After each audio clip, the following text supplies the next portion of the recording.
नमस्कार, मैं हूं आपके साथ मनीषा डिंडोरिया। स्वागत है आप सभी का हमारे चैनल पर। देखिए, नरेश टिकैत और राकेश टिकैत, ये दोनों ही भाई जो किसान के हितैषी बनते हैं, बड़े नेता बनते हैं, इनकी जो पोल है वो खुल गई है। आपको बता दें कि बड़ी खबर ये है कि हाल ही में जी न्यूज ने अभी एक स्टिंग ऑपरेशन किया था नरेश टिकैत के साथ, जिसमें नरेश टिकैत जो है अपना काला चिट्ठा खोलते हुए नजर आ रहे हैं और साफ साफ ये बताते नजर आ रहे हैं कि किस तरीके से ये सिर्फ अपना फायदा देख रहे हैं इस किसान आंदोलन की आड़ में। और जितने भी ये किसान इन्होंने बिठाए हुए हैं, इनको सिर्फ और सिर्फ बरगलाने का काम कर रहे हैं, क्योंकि अपना बिजनेस इन्होंने कहीं से कहीं तक बंद नहीं किया है। जहां एक तरफ ये बोल रहे हैं कि 3 किसान बिल जो सरकार द्वारा लाए गए हैं उससे किसान और उनकी खेती बर्बाद हो जाएगी, वहीं दूसरी तरफ उन्हीं बिल को देखते हुए ये लोग अपनी जो राजनीति है वो चमका रहे हैं और उसी बिल का फायदा उठाकर अपना खेती भी कर रहे हैं और बिजनेस भी कर रहे हैं, कारोबार को आगे भी बढ़ा रहे हैं। तो साफ तौर पर ये नजर आ रहा है और ये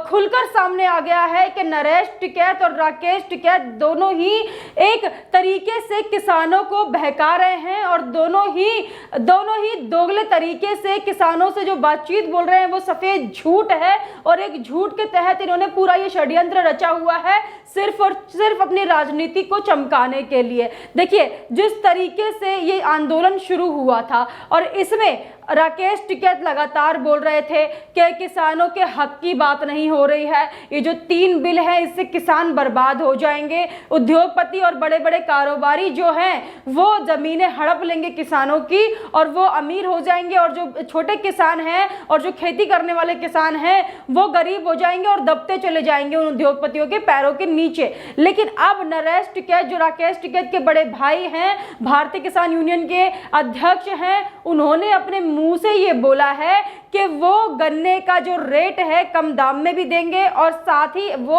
अपनी जो जमीन है उसे एक बड़े उद्योगपति को देने के लिए भी तैयार है। जहां ये किसानों को मना कर रहे हैं कि आप किसी भी बड़े उद्योगपति को अपनी जमीन लीज पर नहीं देना और किसी भी उद्योगपति को अपना जो खेत है, अपनी जमीन है, मत देना, क्योंकि आपकी जमीनें हड़प ली जाएंगी। शुरुआत से ये भ्रम फैलाने का जो काम है राकेश टिकैत कर रहे थे और बोल रहे थे कि आप उद्योगपतियों को जमीन मत देना क्योंकि उद्योगपति आपकी जमीनें हड़प लेंगे।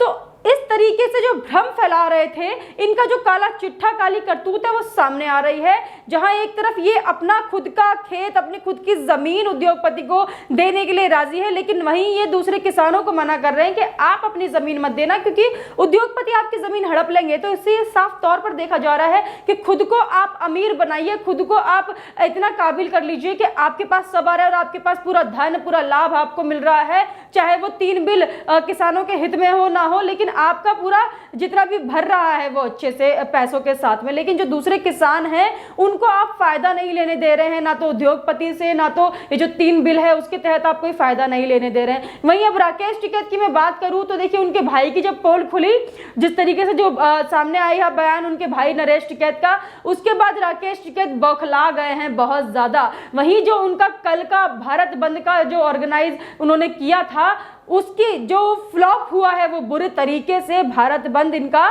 उस पर भी ये काफी ज्यादा बौखलाए हुए नजर आ रहे हैं। तो वहीं अब एक और महापंचायत के लिए गए हुए हैं, वहां से फिर से विवादित बयान दे रहे हैं। जहां एक तरफ नरेश टिकैत की पोल खुली और नरेश टिकैत ने जो जितनी भी चीजें बताई है सब की सब किसान के खिलाफ थी। ये खुद किसान के खिलाफ खड़े हुए हैं, लेकिन दिखा रहे हैं कि सरकार किसानों के खिलाफ खड़ी हुई है। अब राकेश टिकैत बोलते हैं कि जिस मीडिया हाउस ने इनका जो काला चिट्ठा है, काली करतूतों को जो सामने लाकर रख दिया है किसानों के, अब ये मीडिया हाउस पर हमला करेंगे। सीधी सीधी जो धमकी है मीडिया को इन्होंने दे दी है राकेश टिकैत ने, जब कोई इनकी काली करतूतें सामने लेकर आता है और इनकी जो पोल है वो खोल देता है, सच्चाई को सामने लेकर आता है, तो ये कहते हैं कि उस पर हमला करना है, चाहे वो पत्रकार हो चाहे मीडिया कर्मी हो। अब कह रहे मीडिया हाउस पर अटैक करेंगे और साथ ही वहां पर बैठे लोगों को ये भड़काने का काम कर रहे हैं। कह रहे हैं अगर आपको बचना है तो अब अगला नंबर मीडिया हाउस का है, वहां पर जाकर अटैक करो, नहीं तो अगला नंबर आपका हो सकता है और आपके साथ भी ऐसी चीजें हो सकती है। देखिए, शुरुआत से ही ये जो भड़काने का काम है किसानों को, वो लगातार करते आ रहे हैं। 1 साल से ऊपर हो गया है। आधे किसान वहां से उठ के चले गए हैं, जिनको समझ में आ गया है वो उठ के चले गए हैं। भानु प्रताप सिंह भी इस आंदोलन में शामिल थे, लेकिन जब उन्हें चीजें समझ में आई वो उठ के वहां से चले गए। लेकिन नरेश टिकैत और राकेश टिकैत, ये दोनों भाई वहां पर जमे हुए हैं। क्यों क्योंकि इनका जो कारोबार है वो इसी से चल रहा है। इनको जो फंडिंग हो रही है उसकी वजह से ये और भी ज्यादा सोच रहे हैं, मतलब कि हम और ज्यादा कमाएं इससे। किसान जाए भाड़ में, सब कुछ जाए भाड़ में, इनको बस अपनी कमाई से मतलब है। अब जिस तरीके से जी न्यूज ने स्टिंग ऑपरेशन करके जो चीजें सामने लाई है, इससे साफ साफ देखा जा सकता है कि नरेश टिकैत बड़े नेता हैं, किसान नेता अपने आप को बोलते हैं, वही किस तरीके से रेट लगा रहे हैं जमीन का और कैसे बोल रहे हैं कि गन्ना हम आपको सस्ते दामों में दिलवा देंगे। नरेश टिकैत जी, आप भूल गए कि आप ही ने मंच से खड़े होकर ये बयान दिया था कि जब तक एमएसपी पे गारंटी सरकार नहीं देगी तब तक आप यहां से नहीं हिलेंगे। आपको चाहिए था कि सरकार आपको लिख कर दे कि एमएसपी की गारंटी दे रही है सरकार आपको और एमएसपी से एक भी रेट कम नहीं होगा। वहीं दूसरी ओर आप दिखते हैं ऑफ कैमरा, जब आप स्टिंग ऑपरेशन होता है आपका, वहीं आपसे जो रिपोर्टर पूछ रहा है कि गन्ना कितने दाम में देंगे, तो आप उनको बता रहे हैं कि आप उन्हें 275 260 में भी गन्ना दे देंगे। मतलब जहां गन्ने का रेट 325 था, अब योगी आदित्यनाथ ने उसको 350 कर दिया है बढ़ाकर। वहीं आप कह रहे हैं कि आप 325 से भी कम में आप गन्ना बिकवा देंगे जो किसानों के जो गन्ने हैं। यानी कि एमएसपी कहां गई अब इसमें? जो आप बात करते थे खड़े होकर के एमएसपी पे गारंटी चाहिए, एमएसपी पे गारंटी चाहिए, कैसी गारंटी आप दे रहे हैं सबको और कैसे आप भ्रम फैला रहे हैं दूसरे किसानों के अंदर। जो लोग एमएसपी की जगह अपने दामों पर बेच रहे थे, चाहे वो गन्ना हो या दूसरी फसलें हो, सब कुछ अपने तरीके से सरकार ने भी यही कहा है कि एमएसपी कहीं नहीं जा रही है, लेकिन जो किसान है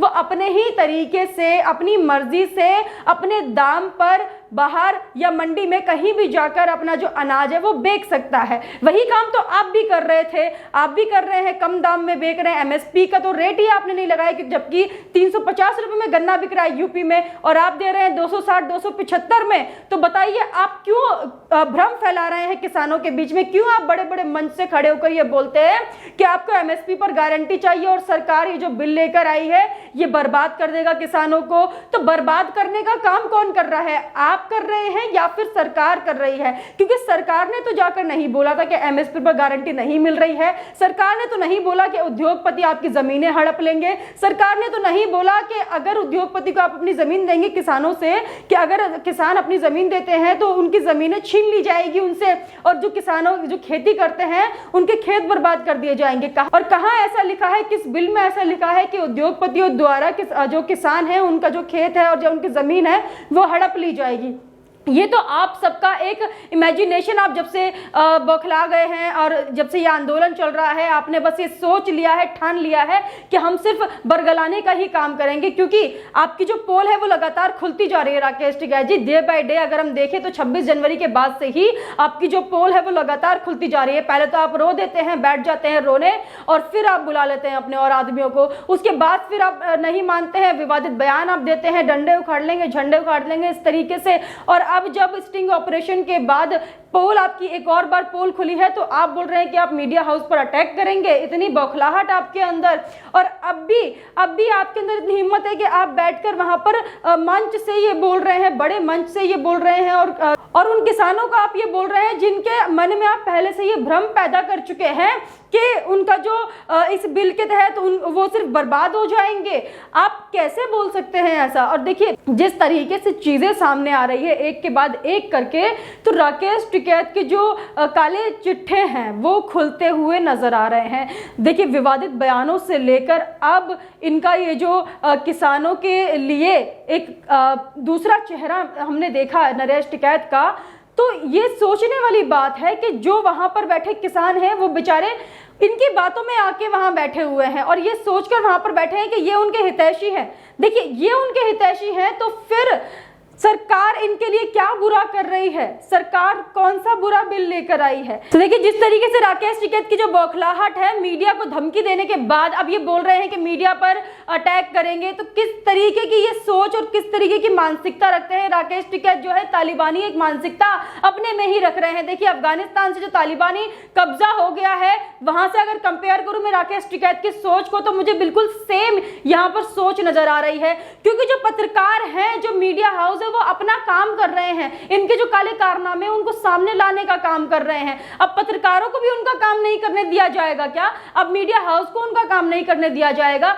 क्यों राकेश टिकैत हमेशा सामने आकर कभी उद्योगपतियों को गाली देते हैं, उनको धमकी देते हैं मरवाने की, ये करने की, चाहे वो पंजाब में एक टावर तोड़ देना हो, इनके एक इशारे पर वो टावर भी टूट गया और अब इनके एक इशारे पर मीडिया हाउस पर अटैक भी हो जाएगा।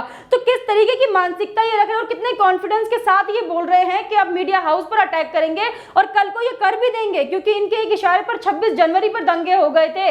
तमाम जो भड़काऊ बयान ये देते रहते हैं और इनके एक इशारे पर जो इनकी गैंग है वो तुरंत अवेयर हो जाती है और गलत गतिविधियां करने लग जाती है। तो इस पर सरकार को सबसे पहले मैं कहूंगी कि संज्ञान लेना चाहिए, क्योंकि यहाँ पर पत्रकारों की बात है जो कि चौथा स्तंभ माना जाता है मीडिया एक हमारे देश का, उस पर बात आ रही है। तो सरकार को यहाँ तुरंत संज्ञान लेना चाहिए, क्योंकि राकेश टिकैत जैसे जो दलाल हैं वो मीडिया को गाली देते हैं आके, और उन्हीं के जो टीम मेंबर जो उनकी गैंग में कहूंगी, जब हम जाके इनसे बातचीत करते हैं तो ये बात ना करके हमें गालियां देते हैं और अभद्रता करते हैं, चाहे वो महिला पत्रकार हो या कोई भी हो।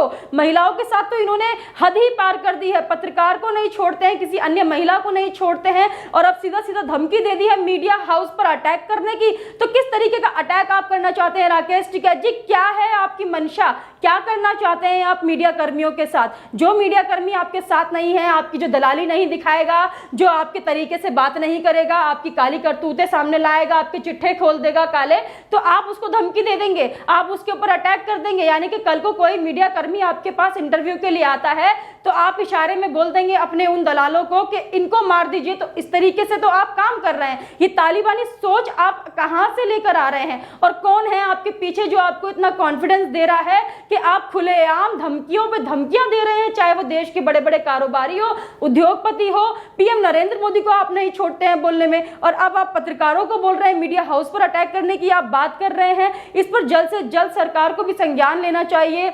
सरकार से मेरी गुजारिश है कि जो राकेश टिकैत जी इस तरीके के बयान दे रहे हैं कि मीडिया हाउस पर अटैक करेंगे, क्या हमारी सरकार इतनी कमजोर है कि राकेश टिकैत जैसे लोग अब मीडिया कर्मियों को खड़े होकर खुली धमकी देंगे और अटैक करने की बात करेंगे मीडिया कर्मियों पर? क्या हमारी जो सरकार है इतनी ज्यादा कमजोर हो चुकी है कि हम और अब मीडिया को देखना पड़ेगा कि ये हमारे ऊपर किस तरीके से अटैक करेंगे? यानी कि हमें अपनी जुबान बंद रखने की जरूरत है, हम इनके बारे में कुछ ना बोले, अगर बोलते हैं तो ये हमारे ऊपर हमले भी करते हैं, गालियां भी देते हैं, और अब अटैक की बात हो गई है सीधा सीधा। तो खुलेआम इन्होंने बोल दिया है कि अब मीडिया हाउस पर अटैक करेंगे। तो देखिए किस तरीके की मानसिकता जो है इनकी सामने आ रही है लगातार। तो सरकार को जरूर इस पर कुछ ना कुछ संज्ञान करने की जरूरत है, इससे पहले कि और ज्यादा देर हो जाए, क्योंकि देश में राकेश टिकैत की वजह से ऑलरेडी इतने सारे दंगे हो चुके हैं, लोग परेशान हो चुके हैं। हमारे देश की जो पुलिस है, पुलिसकर्मी जितने भी ये दंगे सुलझाने के लिए लगते हैं उनको भी चोटें आई हैं, कई अपनी जान गंवा चुके हैं, पत्रकारों को कई अभद्र चीजें सहनी पड़ी है इस आंदोलन के दौरान। तो सरकार जल्द से जल्द कुछ संज्ञान ले राकेश टिकैत के इस बयान पर। आपका इस पर क्या कहना है हमें कमेंट करके जरूर बताइएगा। हमारे साथ ऐसे ही बने रहिए। धन्यवाद।